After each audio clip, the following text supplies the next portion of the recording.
Kia ora and welcome to the second episode of Biz Bites, which is a quick and snappy episode for you to listen to on your way to work. Normally I would have a special guest on to answer a bunch of questions for you, but actually you guys have a whole bunch of questions for me, and this is mostly around Incrediballs, so we're going to go quick fire through them. I'll be able to give you an insight to why I'm making the decisions I'm making, and if you've got more questions, well, you know what to do. Okay, number one. I love this question.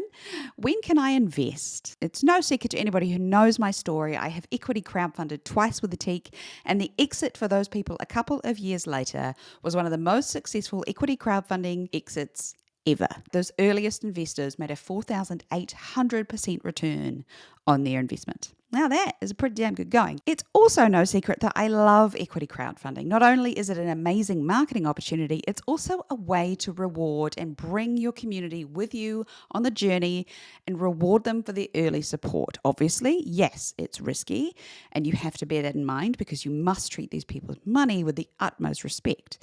But I love equity crowdfunding, and I am 98% certain we're going to go for an equity crowdfunding round with Incrediballs. The inevitable question, of course, is, but why? Do you really need to? To a certain level, we can fund Incrediballs ourselves. Obviously, I'm in a position where a teak was successful. I had a bit of an exit from it, and as a result, I can fund Incrediballs to a point. But I would love to bring the community that we've already built along the journey with me again. Honestly, there is nothing cooler than an email from someone that I got a couple of years ago once we had completed our private equity deal. And they had cashed out their shares, and somebody said that this was a life-changing thing for them. They had paid off their mortgage, they had paid off some other debt, and they were now in a completely different position. They had done that through investment, which is great, but they had invested in a company that had changed the world. And as gross and cheesy and weird as that sounds, I think that may be one of the proudest moments of my life. So I want to do it again. When can you invest is a difficult question. So Incrediballs, all going well, will launch in April, and I want some solid months of sales and feedback and understanding how the market reacts, what customers think, before I even think about taking other people's money. So it's not going to be till mid to late next year because this is not something I am entering into lightly. But stay tuned, and I promise I will let you know what we are thinking when we are thinking it. Next question is about the product. Will they be fizzy? Well, sort of. Fizzy drinks are fizzy because carbon dioxide is dissolved into the solution. With effervescent tablets, they are fizzy briefly. So if you like a super fizzy drink, pop them in sparkling water. Yes, you can pop them in sparkling water. You can put them in warm water, hot water. We're looking at milk because, yes, we are thinking tea and coffee bombs because that makes the most sense, right? And yes, the best option is dropping a blackcurrant one in a glass of champagne. I believe fancy people would call that a Care Royale. I just know it's delicious. What shape are they going to be? Good question. A lot of people assume that they're balls. Fair. I would probably have two. But let me just remind you, not all balls are spherical. Rugby balls, our nation's beloved sport, definitely not spherical. We are looking at rounded tablets. Now, the reason they can't be spherical is twofold. One, a sphere has got the absolute worst surface area to volume ratio, which simply means there is lots of stuff with very little surface, which is where the water and the effervescent product reacts. So it takes a long time to dissolve. So that's one, not a great customer experience. Number two is that because effervescent tablet products are softer, you can't compress them as much, and therefore they're likely to break. So rounded spheres. Someone has asked, why are we launching in 3 markets at once? Because the prevailing wisdom is launch in one market, usually your home market, and be profitable there first.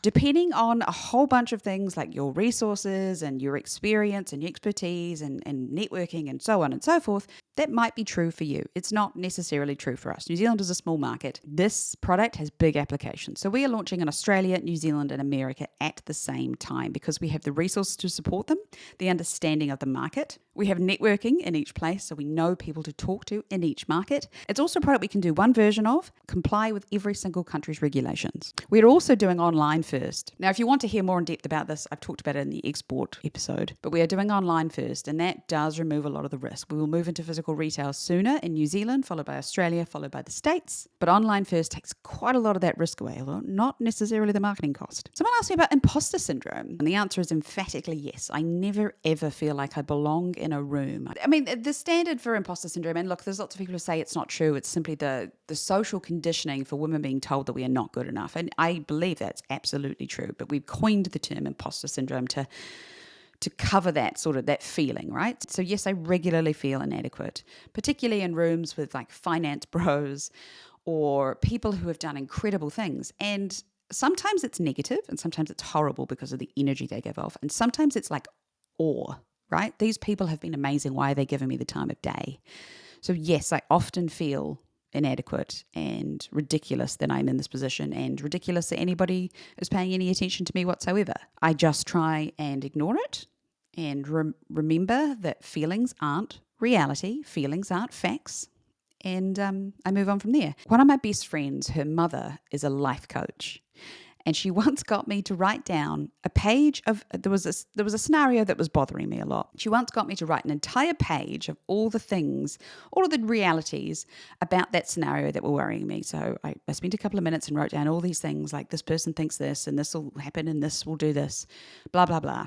And then she asked me to go back and she said, look at each single one and circle all of the ones that are absolute facts.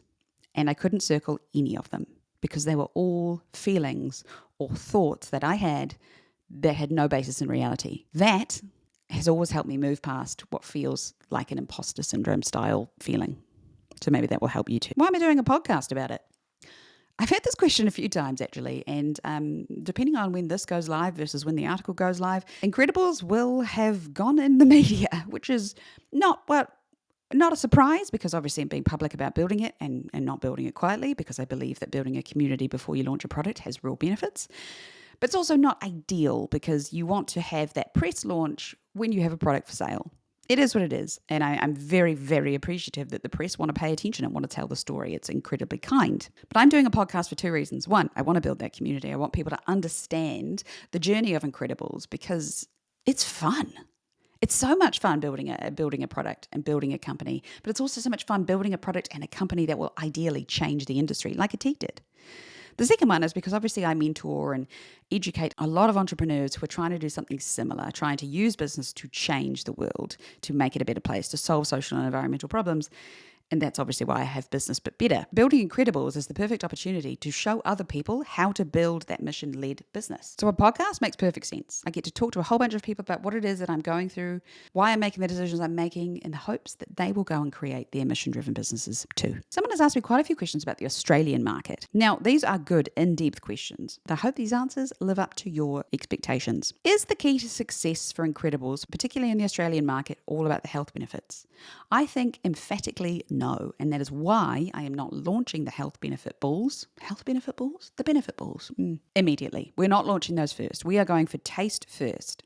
Now, there is a couple of reasons. One, that I don't want to be compared to Barocca. Barocca is almost at commodity pricing. I couldn't beat them if I wanted to. There is plenty of electrolyte effervescent tablets out there. Again, they're priced sort of around 20 cents each. Couldn't make them for that, because we're making different decisions around packaging and what goes in them and where they're made and so on and so forth. So I don't want to be compared to those sorts of products. Yes, the balls of benefits are coming later, but I want people to buy these and to change behavior, which will take time, because they taste good, because they're convenient, because they're a better way of drinking without the impact on the planet. It is going to involve a lot of education. So did Atik. It's going to involve some changing behavior, which is slow. But Incrediballs are a lot less inconvenient than shampoo bars. If you make a better option for people and planet as easy and at least as good as, if not better than, the convenient, more typical alternative, people will change. Are we going to market them for the non-alcoholic market? Well, this is a tough one, because Incrediballs have that many applications. It's kind of bonkers, right? So we have everything from hiking and camping and travel to cocktails and bars and restaurants.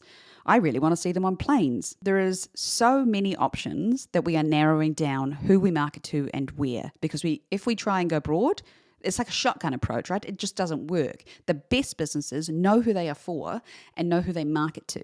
So yes, you can absolutely use these products as a mixer for a non-alcoholic spirit drink. You can also use them as a mixer for an alcoholic spirit drink. We are marketing them as tasty drinks, and you can do what you like with them. We might launch a range like Incrediballs After Dark or something, but it's certainly an option. It is not the option we're focusing on to begin with. Back to the Australian market. How do we feel the Australian market will work with the success of the return and earn schemes? Now, I'm going to answer this question with some statistics. I very much believe that whilst recycling is a useful tool if we invest way more in the infrastructure and education about it, but we cannot recycle our way out of the plastic waste crisis, and we would be vastly better off turning off the tap, stop making more plastic.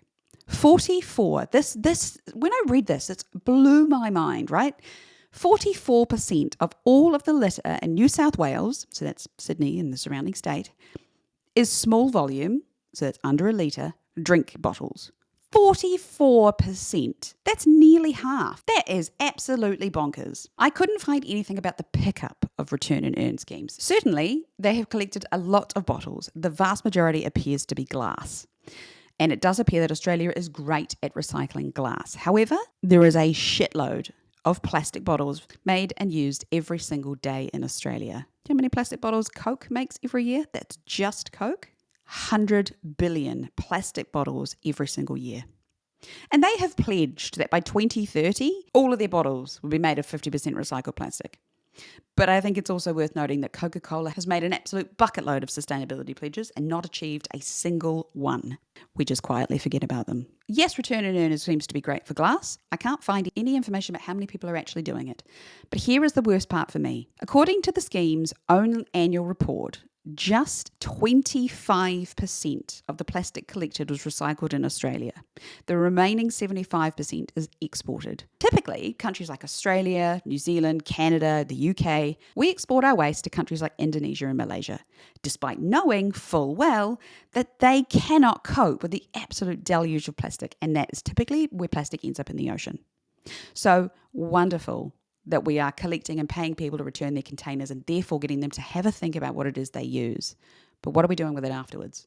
We're shipping it off where it will end up being stored, and then through typhoons and proper storage, so on and so forth, often end up in our oceans. And I am not blaming those countries. I am blaming the manufacturers of the plastic and the countries that ship it to countries knowing damn well they can't cope because it is too much and the infrastructure is not up to the job. That's another rant for another day. At current rates, the current investment Australia is putting into its recycling, Australia will only be able to recycle about 36% of all plastic waste by 2025. So yeah, I love container return schemes. I do. And I wish that New Zealand would introduce one. It's a disgrace that we haven't. They're not a silver bullet because unfortunately, what do you do with the plastic? We need to turn it off at the tap. And that is a solution like Incrediballs. And then finally, my last question was, what is the sustainability of an Incredible like versus a SodaStream? It's not really an either or. So SodaStream and other sparkling water makers I see as being like Incrediballs is an add-on for them. You know, there's a Drinkmate, there's a Phillips one, there's a Breville one, they've all got one. And they do tend to sell flavours, but they're in plastic bottles, and I personally don't like very many of them. So we're an add-on benefit, largely. We're not a competitor. One Incredible makes 350 mils of liquid deliciousness, right? And it weighs less than 1% of the weight of a pre-made equivalent. So I think the question is if you're looking at whether to buy a SodaStream or whether to buy an Incredible, without question, will be more sustainable because there's so much more resource involved in the SodaStream. But if you want a really fizzy product, which is something an Incredible at this stage, at this level of R&D can't provide you, like it cannot be as fizzy as a bottle of Coke, then buy the machine, use it to death, and flavour it with an Incredible. And that is a pretty damn good solution. That has been Biz Bites on Now That's What I Call Business. I hope that answered some of your questions. If you have anything further, please let me know. I'm available on pretty much every social media platform, Instagram, LinkedIn, TikTok, or just send me an email. I'm easy to find. Thank you for listening. This has been Now That's What I Call Business, where we're not just talking business, we're changing the world.